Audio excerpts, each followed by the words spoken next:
বঙ্গবন্ধু স্যাটেলাইটের নাম পরিবর্তনের সিদ্ধান্ত। নাম পরিবর্তনের সময় আমরা দেখি আগের নাম ভেঙে ফেলা হয় বা মুছে ফেলা হয়। যদি ইস্পাত দিয়ে নাম থাকে সেই ইস্পাত ভেঙে নতুন করে গড়া হয়, যদি রং করা নাম থাকে সেই রং মুছে দিয়ে নতুন নাম লেখা হয়। কিন্তু এবার বঙ্গবন্ধু স্যাটেলাইটের নাম পরিবর্তন করা হবে, সেটা কিভাবে? এত কোটি টাকা দামের স্যাটেলাইট, কোটি কোটি টাকা, যেখানে আত্মসাৎী হয়েছে কোটি কোটি, তারপর এত ব্যয়ের, এত উঁচুতে মহাশূন্যে সেই যন্ত্রটির বা সেই স্যাটেলাইটটির কিভাবে নাম পরিবর্তন করা হবে একটু বিস্তারিত জানতে চাই, আপনাদেরকেও জানাতে চাই। আর কালবেলার খবর এটি। আর একটা কথা বলতে চাই, সেটা হচ্ছে নাম পরিবর্তন, এটা কিন্তু কেউ কোনো কিছু শিখিয়ে দিয়ে গেলে সেটার প্রভাব তার উপরেই পড়ে। গর্ত খুঁড়লে সেই গর্তে নিজেকেই একসময় পড়তে হয়, কথাটা যেমন সত্য, ঠিক তার চিরচাইত কিছু সত্য থাকে যে চিরন্তন সত্য।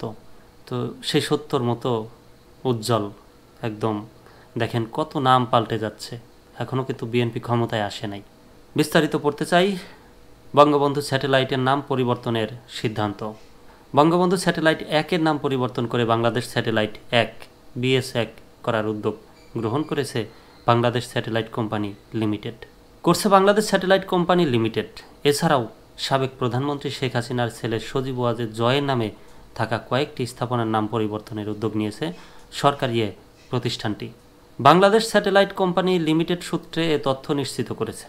এর আগে উপদেষ্টা পরিষদের বৈঠকের এক সিদ্ধান্তে বলা হয়, 2024 সালের জুলাই-আগস্ট মাসে ছাত্র জনতার গণ অভ্যুত্থানে পতিত ফ্যাসিস্ট সরকারের সঙ্গে জড়িত ব্যক্তিবর্গের নামে রাষ্ট্রীয় সংস্থা, প্রতিষ্ঠান ও স্থাপনার নামকরণ বাতিলের উদ্দেশ্যে উপদেষ্টা পরিষদ বৈঠকের আলোচনা অনুযায়ী সকল মন্ত্রণালয় বিভাগ প্রয়োজনীয় কার্যক্রম গ্রহণ করিবে।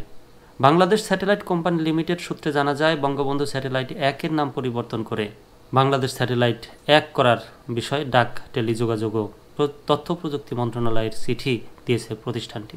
এছাড়াও সজীব ওয়াজেদ উপগ্রহ ভূকেন্দ্র গাজীপুর ও সজীব ওয়াজেদ উপগ্রহ ভূকেন্দ্র বেতবুনিয়ার নাম পরিবর্তন করে প্রতিষ্ঠাকালীন নাম প্রাইমারি উপগ্রহ ভূকেন্দ্র গাজীপুর ও সেকেন্ডারি উপগ্রহ ভূকেন্দ্র বেতবুনিয়া হচ্ছে।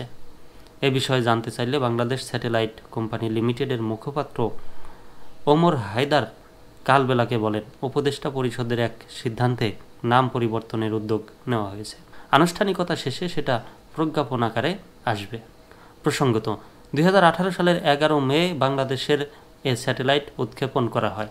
আচ্ছা, অনেক প্রশ্ন বা লোকমুখে বলাবলি হচ্ছিল যে স্যাটেলাইটের বা ভালো যারা বাংলাদেশের সুশীল সমাজ তারাই আলোচনা করছিলেন যে এত কোটি টাকা দিয়ে স্যাটেলাইট পাঠানো হলো মহাকাশে, সেই স্যাটেলাইটের উপকারিতা আমরা কিভাবে পাব?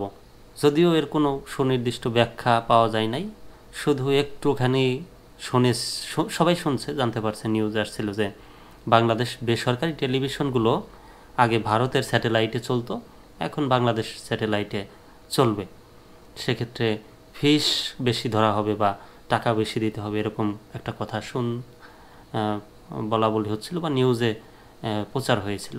বাদ বাকি যে কোনো কি কাজ কাম হবে সেটা এখনও জানা যায় নাই, বা আগে যেমন আমরা চলতাম, ফিরতাম, খাইতাম, এখন ঠিক তেমনই আছে সব কিছু।